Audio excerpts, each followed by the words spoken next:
Hi friends, இன்னைக்கு நம்ம இந்த வீடியோவில் சக்கரவள்ளி கிழங்கு வச்சு ஒரு ரெசிபி பார்க்க போகிறோம். நம்ம எப்பயும் அவிச்சு தான் சாப்பிடுவோம். அதை இப்படி டிஃப்ரெண்ட்டாக செஞ்சு சாப்பிட்டு பாருங்க. ரொம்ப டேஸ்ட் அருமையாக இருக்கும். இதை வச்சு நம்ம ஒரு பேன் கேக் மாதிரி பண்ண போகிறோம். அதை எப்படி செய்யறதுன்னு பார்க்கலாம். வாங்க வீடியோக்குள்ளார போகலாம். இப்போ நான் இந்த பேன் கேக் செய்யறதுக்கு ஒரு சக்கரவள்ளி கிழங்க எடுத்து நல்லா தோல் சீவி எடுத்திருக்கேன். நல்லா கழுவி எடுத்துட்டு வந்திருக்கேன். இதை சின்ன சின்ன பீஸா கட் பண்ணிக்குவோம். இப்ப சின்ன சின்ன பீஸா கட் பண்ணியாச்சு. இது இப்படியே இருக்கட்டும். ஸ்டவ்ல நான் ஒரு இட்லி பாத்திரம் வச்சிருக்கேன். அதில் ஒரு இட்லி தட்டை வச்சுட்டு அதில் நம்ம கட் பண்ணி வச்சிருந்த இந்த சக்கரவள்ளி கிழங்க வச்சு வேக வச்சு எடுத்துக்கலாம். ஸ்டீம்ல வச்சு எடுத்துக்கலாம். இதை மூடி ஒரு 10 நிமிஷம் வேக வச்சு எடுப்போம். வேகட்டும் நல்லா. இப்ப திறந்து பார்ப்போம். நல்ல சக்கரவள்ளி கிழங்கு வெந்துருச்சு. அது நல்லா வெந்துருச்சான்னு பார்க்கறதுக்கு ஒரு டூத் பிக்கோ இல்லை ஒரு கரண்டி வச்சு இல்லை கத்தி வச்சு இப்படி கட் பண்ணி பார்த்தீங்கன்னா நல்லா வெந்துருச்சு பாருங்க. நல்லா ஈஸியா குட்டை வந்து பாருங்க. இப்போ இதை எடுத்து ஒரு பிளேட்டுக்கு மாத்திக்குவோம். இப்போ இதை எடுத்து ஒரு பிளேட்ல மாத்திக்குவோம். இப்போ ஆறுனதை ஒரு மத்து வச்சு இல்லை மேஷர் வச்சு பொட்டேட்டோ மேஷர் வச்சு நல்லா மேஷ் பண்ணிக்கோங்க. நல்லா வெந்துருச்சு. அதனால ஈஸியா நசுக்க வருது பாருங்க. இப்ப நல்லா மசிச்சாச்சு. இப்ப மசிச்சதை ஒரு பவுல்ல மாத்திடுவோம். நல்லா இந்த அளவுக்கு மசிச்சாச்சு. இல்லை 1-2 இருந்தா கூட பரவாயில்ல. இப்ப இதுல ஒரு 3/4 கப்பு ரவை எடுத்திருக்கேன். அதை போட்டுக்கலாம். அது கூடவே ஒரு 1/2 கப்பு தேங்காய் துருவல் எடுத்து வச்சிருக்கேன். அதையும் போட்டுக்கலாம். அப்புறம் 1 கப்பு காய்ச்சி ஆற வச்ச பால் எடுத்து வச்சிருக்கேன். அதை கொஞ்சம் கொஞ்சமா ஊற்றி கலந்துக்குவோம். அரைவாசி ஊற்றிருக்கேன். ஊற்றிட்டு இதை நல்லா மிக்ஸ் பண்ணிக்குவோம். இன்னும் கொஞ்சம் ஊத்துறேன். கொஞ்சம் மீதி இருக்கட்டும். இந்த அளவுக்கு மிக்ஸ் பண்ணதும் இதுல ஒரு 1/4 டீஸ்பூன் உப்பு போட்டுக்கலாம். இதுல 2 டேபிள் ஸ்பூன் நாட்டு சக்கரை போட்டிருக்கேன். நீங்க எந்த சுகர் வேணாலும் போட்டுக்கோங்க. சக்கரவள்ளி கிழங்கே ஸ்வீட்டாக தான் இருக்கும். அதனால 2 டீஸ்பூன் போட்டிருக்கேன். இல்லை உங்கள் டேஸ்ட்டுக்கு தகுந்த மாதிரி போட்டுக்கோங்க. போட்டு இதில் ஒரு 1/2 டீஸ்பூன் ஏலக்காய் தூள் போட்டுக்கலாம் வாசனைக்காக. போட்டு இது எல்லாத்தையும் நல்லா மிக்ஸ் பண்ணுவோம். இதில் இந்த மீதி இருக்க பாலையும் ஊற்றிடுவோம். ஊற்றிட்டு நல்லா மிக்ஸ் பண்ணிக்கோங்க. ரொம்ப தண்ணியாகவும் இருக்கக்கூடாது, ரொம்ப திக்காகவும் இருக்கக்கூடாது. ஓரளவுக்கு இட்லி மாவு பதத்தில் இருக்கணும். நல்லா கலந்து விட்டுருங்க. இதை மூடி ஒரு 10 நிமிஷம் ஊற வச்சுக்குவோம். ரவை கொஞ்சம் ஊறட்டும். இப்ப 10 நிமிஷம் ஆயிடுச்சு.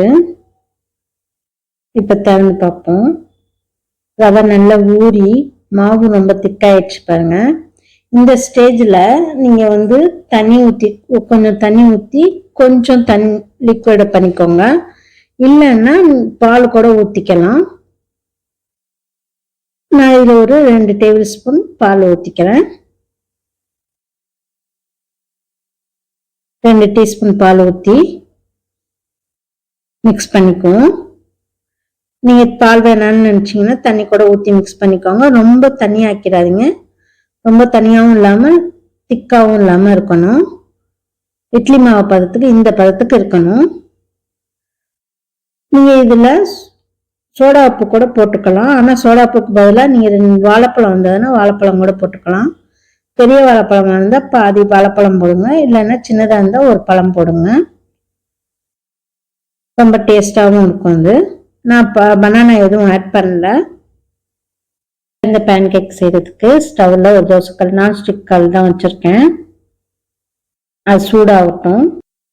சூடாக இதில் 1 டீஸ்பூன் கொஞ்சம் நெய் அப்ளை பண்ணிக்கலாம்.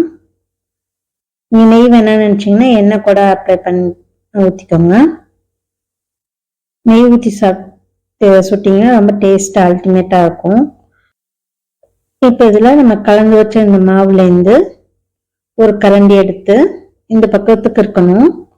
ஒரு கரண்டி எடுத்து இதில் ஊற்றிக்கும்.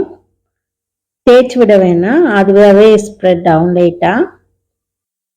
தேய்ச்சி விட்டிங்கன்னா தோசை மாதிரி ஆயிரும். அதனால லைட்டாக ஸ்ப்ரெட் பண்ணி விடுங்க. இதை லைட்டாக மூடி வச்சுக்குவோம். இப்போ திறந்து பார்ப்போம். இப்போ இதை நம்ம திருப்பி போட்டுக்குவோம். திருப்பிட்டு இதை வேணா சுற்றி கொஞ்சம் நெய் ஊற்றிக்கோங்க, வேணும்னா ஊற்றிக்கோங்க.